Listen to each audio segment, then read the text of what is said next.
Gee, it was a good win. A great game of footy. Just a sensational finals game of footy. Biggest crowd they've ever played in front of. The joint was going off. It was going off when Fremantle came back and they hit the lead. And the Suns made some moves late to get it done. Kingy, what's your first thoughts on this? Well, my first thoughts were this 1-2 punch in the midfield. It's just ridiculously good, aren't they? Anderson and Rao. Yeah. How two guys could just take over a footy club. Is it the best 1-2? It is. Oh, perhaps. I mean, who's next? Who's There's a few good 1-2s. Is there? Who's? I mean, it's Bailey Smith and Max Holmes. Yeah. Yep. Who else you got? Well, there's a couple Lockie of Neal Sydney. McCluggage maybe. Yep. When they're up and going and fit. Warner, Gould and Heaney Yeah, they're pretty good. would be in the mix. I think the real challenge is if you can find one more to come with that pairing. Bont and Richards. And Bailey Humphrey was the Yeah. one that he was the one that come with them. Yep. And just had those moments where he kicked big goals in a hurry, the same sort of way.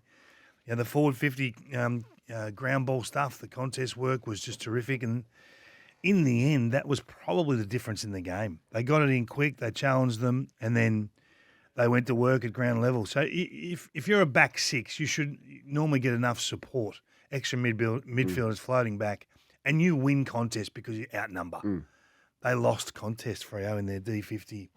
And it was guys like Humphrey and Davies. Long and, huge. And King reared up a couple of Yeah. times. Nothing was easy against the Gold Coast forward 50 on the weekend.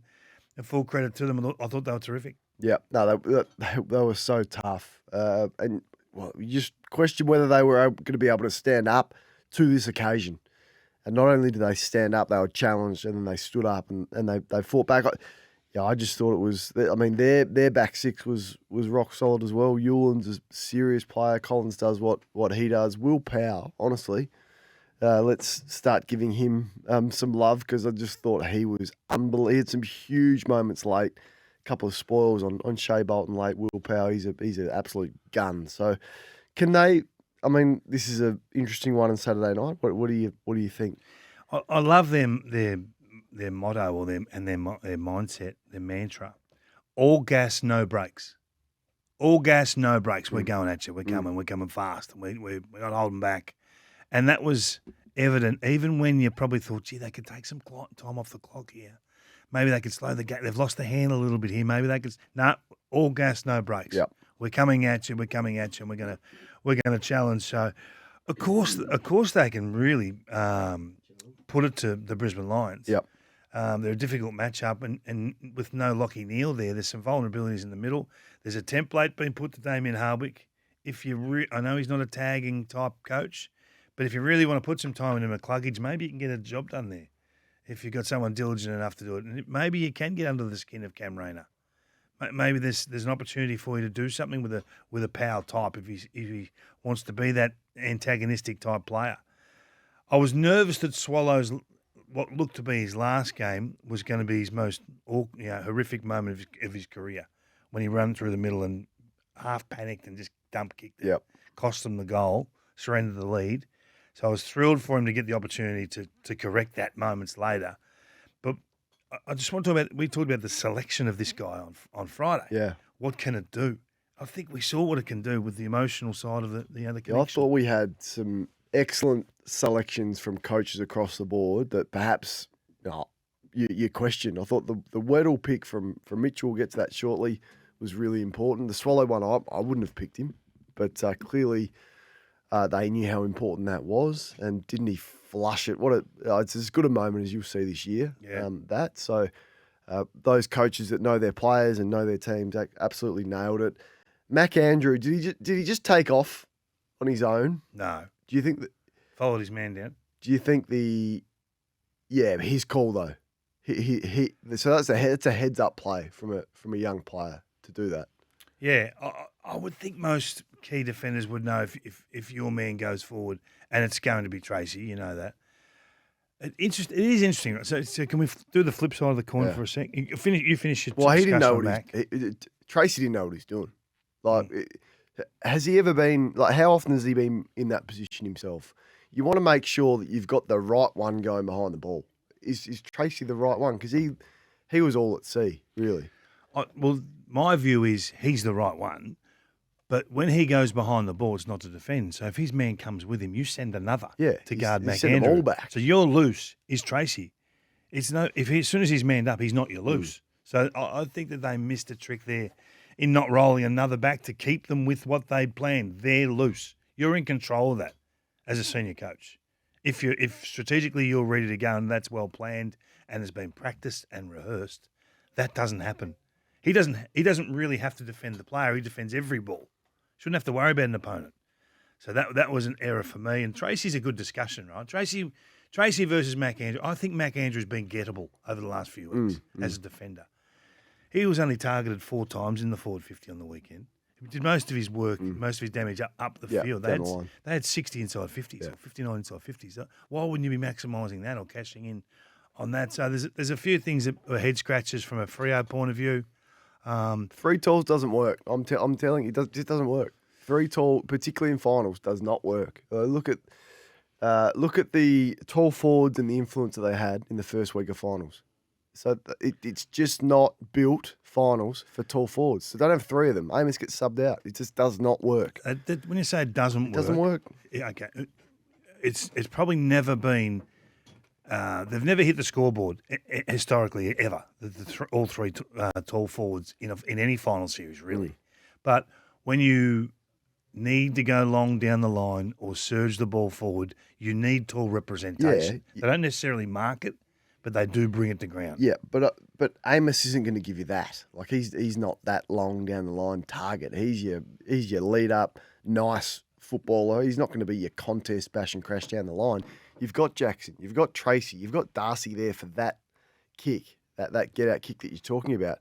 So we'll see how it plays out. Adelaide is an interesting discussion in that and how they're going to combat Hawthorn's defence. But their 3 talls are going to have to be better than what they were against Collingwood. The 28 intercept marks. You've got 3 of them there. You want them to actually compete. But which of the tall forwards dominate in finals? It just doesn't happen. You got 3 of them, and it didn't work. So where does it leave you with the Dockers? Where does it leave you? I thought they made some critical errors late that they should have won this game of footy. You've intercept marked the ball with 2:30 to go. You've got the whole field to go to. You ignore Brayshaw in the middle. That could have given you another 30 seconds to go either way. The Luke Ryan kick was far too central, needed to be boundary. Sean Darcy needed to compete harder, and you win that game of footy, and then it's a completely different discussion.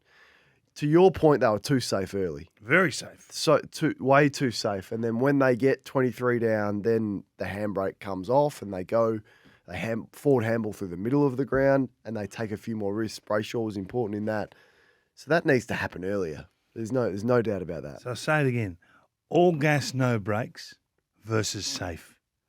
Versus... Too safe early, yeah. Yeah, and even... I just don't know why they're so safe early, because when they do release and go... It looks good. They always score. So I think there's some drastic improvement for next year. They're a top 4 team. There's no doubt about that. Next year will be a huge year for that football club and all involved, and they really should be a top 4 team. They look gone, didn't they?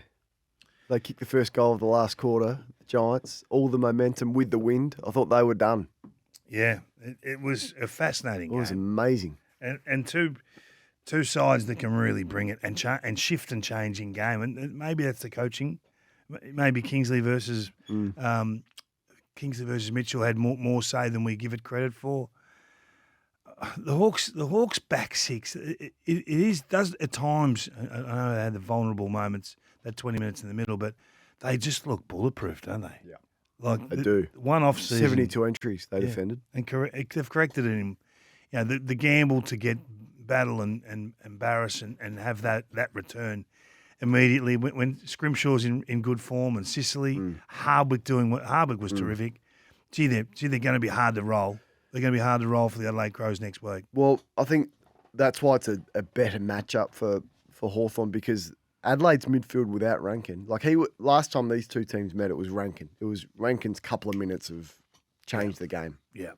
On Hardwick. So who is going to be that spark through Adelaide's midfield? So for Hawthorn, so potent forward of the ball. They're so rock solid behind the ball. Their one vulnerability is their midfield, and Giants kicked 10 goals from stoppage, so that was on display. And Kelly and Green and Callahan got going. But do Adelaide have that?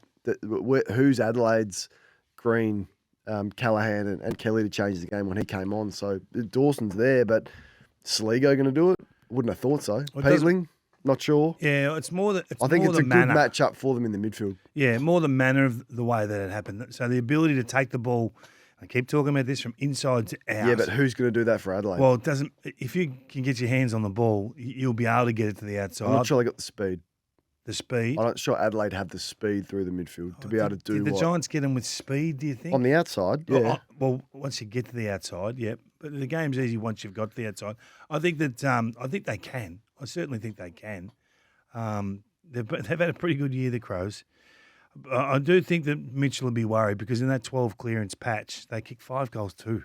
From 12 clearances, 1. I mean, that's an unbelievable return. So there will be a couple of concerns there, I think, for Mitch. But as the gun coaches are saying, it's his match play now. It doesn't matter how you win. You just got to get through. He's got to find a way. And they certainly did that. John Newcombe was enormous. Jack Ginnivan was great as well. What about the conversion? Yeah. Just the set shot conversion. I think How important. 11-3 at half time, they'd kicked, I think it was 7 straight from set shots and 5 straight from outside 40 from set shots. I mean, that just doesn't happen. So you sometimes accuracy can just wallpaper over a few cracks. So I'm not as, I know it's. No, you're never glowing of the Hawks. You're always going to find something, Kingy. Reasons. Aren't Logic. you? Let's talk about 42 points up. Yeah. And it was all square with what? 5 minutes to go. Yeah. So look at both sides of the coin. Look at both sides of the coin. Don't just be rose-coloured glasses. Without their best player as well, you factor that in. Without Will Day. Yeah. Are we going to talk about Will Day every week? No, well, if you take There's no point talking about players that aren't there, mate. I know, I'm talking about what happened on the weekend. It's a fair effort to go there and win without your best player. You should give them the credit that you haven't given them all year. Just on the Giants, has this group gone as far as they can go? Have they missed it? Have they missed their window? Well, I thought this was last year was a window. Yeah. No, we had the exact discussion yesterday. Look, it's a year older again for Toby Green, Kelly year older, Whitfield year older. Yeah, Canario, Hogan banged up, tipping over. This was the risk year with Stringer. Buckley Taylor banged up. Stringer was there to kick the 3 goals in a quarter that get you over the line. He didn't do that. 2 points. So this was the risk year. They just got banged up late. I mean, I'd love to know how many players were 75% fit, ready to go. No Darcy Jones now, just one. And then it's not a destination for free agents, is it, as well? They have to do it through the drafts, which is really challenging for them. So lose a couple, lose Leclerc. Correct. So I think it's... You'll have them in your 8, though, next year, surely. Yeah, you think, but you don't want to be in the 8. You want to be in the top 4, top 2 when you're an interstate side. I just think maybe this group has gone as far as they can go, but we'll see what moves they make in the off-season. The double, the double. Some really interesting umpiring, and that is our Amy Clanger. When Clanger's happy, lucky you're with Amy. Who got the Clanger, the umpire? Yeah, Brent Wallace got the Clanger. Brent got the Clanger. Does he get a gig this week? No, you wouldn't think so. Don't like to cheer for people to lose their gigs. No, I didn't. I'm not cheering for it. It sounded a little bit like that. I'm not cheering. I said, does Brent get a gig this week? Well, it's a high-performing industry. Coaches lose their jobs. Players get dropped. Does the same happen? His team's to umpires. His team meeting this week. He'll find he's only 2 games. His Zoom chat. He'll find out. Not for you this week. Yeah, not sure we see Brent again this year. Never seen a free kick like that. Is that as far as you've ever seen one? Does he get just on Rayner? Should he have got a staging fine? He should have got absolutely a staging fine. We had this discussion ages ago. You remember mid-year? I said, "There's nothing." I'd love the umpire to walk over and say, "I think I'm not sure whether you've flopped or staged or dived, but I've paid you the free kick. Do you want to take the free kick? You take the free kick, you're going to get a big fine. Yeah. So it's up to you. Is the goal worth it, or a week suspension? Is the goal worth it? We had that chat. He knows what he's done. He sucked the umpire in. O'Connor played it perfectly all night. He was into him. He antagonised him all night. He got under his skin. he had a huge result until he Huge. didn't. So people tell me you can't tag anymore. It's done. It affects your structures. You don't do it. You don't do it. You're silly if you think. And the best coach in football goes, you know what? Not only can we tag, we can double tag Yeah. and triple if we need to put Atkins on the inside mid. Yep. So you can now, or now does everyone go back to this because Chris Scott is doing it with great results? No, they can't change. The others, they're not set up that way now. Yeah. They haven't developed that role through the course of the season. They haven't sold that role to their team. They haven't endorsed that role. So you can't change now. So this is why I keep saying this bloke's the best. He is. And people say, oh, but he hasn't won as many flags, and his finals record's this. It's not just the tags. It's the fact that in the end, you then have to match up against Holmes, against guys that can't really travel, that can't run. Yep. Like the Ashcroft boys are terrific ball in hand, right? But the other way, they're vulnerable. Struggle with the spread. Lockie Neal's always going to struggle Yep. with coming back Underdone. coming back from groin issues, and then popped the calf late. They had to guard Smith and Holmes on the outside and Dempsey on a wing that just ran him into the ground. So that's what he does. Not only does he take away, he disarms you and he says, play against our best. Yeah. I love the way he coaches. We spoke to James Kelly in the pre-game and we asked him about Stanley and the ruck, and I think Brisbane were thinking that Blixarves was going to play on Harris Andrews because we spoke to Dane Zorko as well. He said, we're expecting Blixarves to go to Harris Andrews. You think, well, is De Koning going to ruck? Anyway, we asked James Kelly about that, and he said, "Oh no, we've planned for this." He said, 4 or 5 weeks ago, we went through all the scenarios. Just if Reece Stanley's not there, how we're going to go about it. They've thought of it, absolutely everything. To your point, It was just an insight into how well prepared they are from a personnel point of view. That we have every what if covered if something happens at the biggest time of the year, and that was the case. Gee, they can run. If you can't run, you can't play in this team. And the way they're built with all sorts of track athletes, and that was on display. So just to try and simplify this, we're on radio, so it's very difficult. But most structural components to the game are about creating an outnumber where the ball is. So once the ball moves into general play, how do you get that extra number, that extra player, to the source, to where the ball is? The Cats just do it by taking the same wing line. So if the ball's on the left pocket, they're going fast as they can wide down the left-hand side. If you're caught on the right-hand side, you've got to stay on the right-hand side. They're not coming back through the corridor. So they get their outnumber when teams try and zone off and guard leading lanes or guard corridor. They stay wide. So you've got to run all the way with Holmes. And as soon as you don't, you're done. Zach Bailey was poor at getting that job done and didn't have the intensity and the work rate that could match. McCluggage on Mullen was the same. Mullen got forward, kicked a goal off him. He didn't really want to defend. Yeah. You had Ashcroft, young Ashcroft, Levi Ashcroft, not prepared to go with Dempsey multiple times to the point where they had to change him off that wing as quick as they could. So the gap in how we play versus you having to give up how you play to play us always favours Geelong. It doesn't mean they always win, but it's a great starting point and great coaching. Just little things, right? So throwing Dangerfield in at the start, go in the mid, go in and get us going. Go in and be that wrecking ball midfielder. You see Brisbane. Now, we know what Brisbane want to do. Brisbane want to bring the ball back through the corridor and they want to go straight through the middle at speed, right? And they were ready to go. Yeah. You had Dangerfield diving across to get a hand in. You had Stengel cutting that first ball from Zorko. And Zorko, oh, geez, hang on. Yeah. They're on here.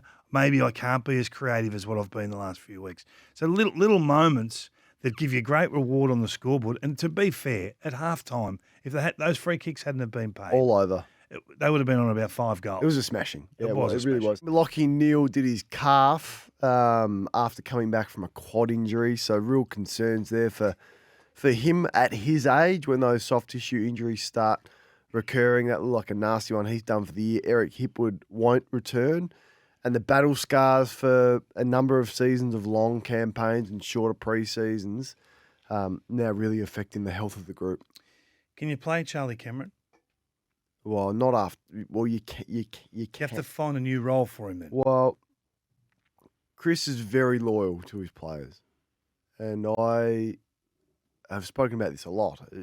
Charlie Cameron looked like he needed a spell 4 or 5 weeks ago. He backed him in, kicked 3. You know, okay, well, he's backed him in again and good.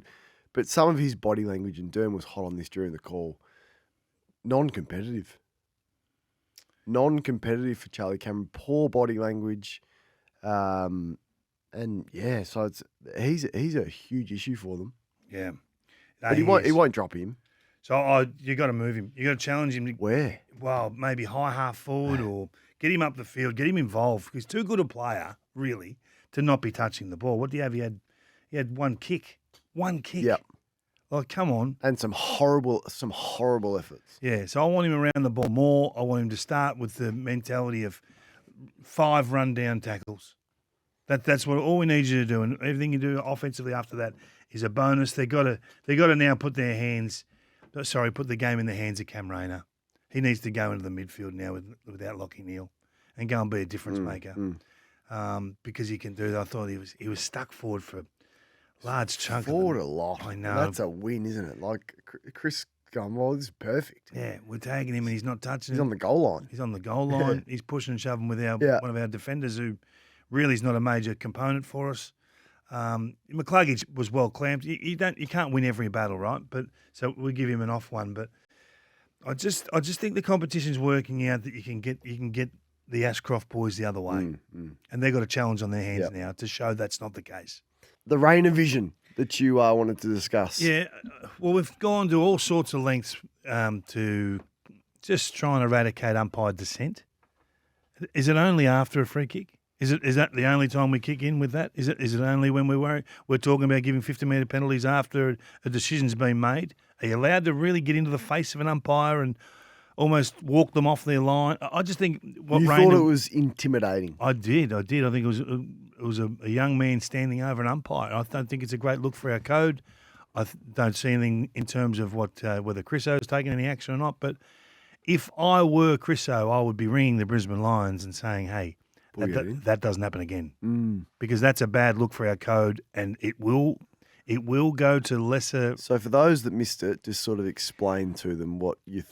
Well, he's clearly upset, Cam Rayner, with the treatment from O'Connor. Constantly nudging him in the back, arm across, just annoying him really. And he was basically saying to the umpire, "You've got to do something about this."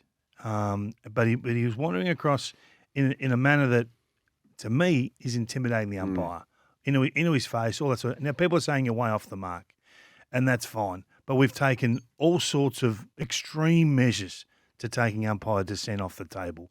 I think this is exactly that, and we need to stamp it out. Okay, don't disagree with you. I don't think there wasn't a smoking gun in terms of he actually made significant contact with an umpire. I'm not trying to get him rubbed out or anything. Just intimidating behaviour. So don't disagree with that. Let's have a listen to Adam Kingsley. What's he gone? 0 for 3 in his last 3 finals. Here he is. I mean, it's pretty shattering, you can tell. But admirable words. But I just wonder whether this group has taken him as far as they're going to go in terms of winning a premiership. This group. Yeah. So what are they? The age of the group. Yeah. Just where are they at? The Giants, and what can they do to get better? They've clearly shown the last 2 years they're not good enough to win it. So how do they get better? I think they're good enough. I think they've got the talent. I just think the system's is flawed. Plain Janes. Well, they weren't as defensively brilliant as what people think this year against the good teams. They concede too many entries. Yeah, and that gets you. It does. Of course, it does. So you come against some pretty serious talent at this stage of the year, and when that happens, they get on a run. They've had runs against them in finals before, so they've got to look at the way they play. You're very critical of the Dogs and the way they play. This is very similar. It's very similar to what the Dogs do. So now I think the coach has got as much work to do there as the recruiting department. For those that are just joining us this morning, we had an unbelievable bit of music from our man Mitch, who's got here at 4 o'clock this morning. Just a little. Can we just have just a little taste, Coxie? Just got a great voice. Just a little sprinkling. Coxie only plays himself. Yeah. This is him on the guitar. I know. That's unreal, isn't it? Incredible. Well, I heard there was was a level score. David Swallow played. So good. Yeah. So let's hear from the guts up man, Justin Longmuir. No, just from a personnel point of view, do they lack anything? Is there anything that they should be looking to address from a personnel point of view in the off season? Do they need to get... that's a good question. I think they could get aggressive with Jai Amos. If they're looking to put one up, I think he's superfluous to needs. I think they're better off if they could trade that player for another line breaking mid. Yeah. Then that'd be a good sound investment, I would say. Darcy's the one, isn't he? I don't know. I think the two rucks works. I don't mind having Skinny Sean's the one you put up. Skinny Sean. Skinny Sean is the It didn't hurt player them. you It put hasn't up. hurt them all year. No, but it hasn't. It's not. It's You need him on your list. Even if you're worried about injury, you do need two competent ruckmen. So I'm not worried about. wasn't Skinny Sean's best night. No, Skinny Sean has been erratic this year, hasn't Yes. he? Even though it's worked as a pairing If you can get a first round pick for Skinny Sean, you do that today. and turn that into a Yeah. a player because Correct. you're ready to go. Yeah, they're ready to go. Yeah. They're ready to go. No, I think. How would they see their year? Is my question. I mean, when they sit down, cool, clear light of day, week's time. They've got the excuse of youth, which is there for them, and they're bottom four for age. So that is always going to be in their favour. At some point, that excuse runs out, and they haven't used that. I don't think publicly as a club, but they're in a good spot from a list demographic point of view. You ever see Mike Tyson jab for the first 6 rounds? No, he just Nah. went. He just finished the fight. Yeah. bullet a gate. Yeah. He just I straight don't, up. I don't mind that approach. He just used to go from the minute Yeah. the bout And try started. to finish it the contest as quick as Oh. possible. What a weapon! Imagine if Mike Tyson was in the Fremantle camp. We would never have seen the highlights in round one that we still put on video now. If you can punch Punch early. and often. Punch early. All So right. that'll be their correction next year. And when they finally do that, they will be a top 4 team.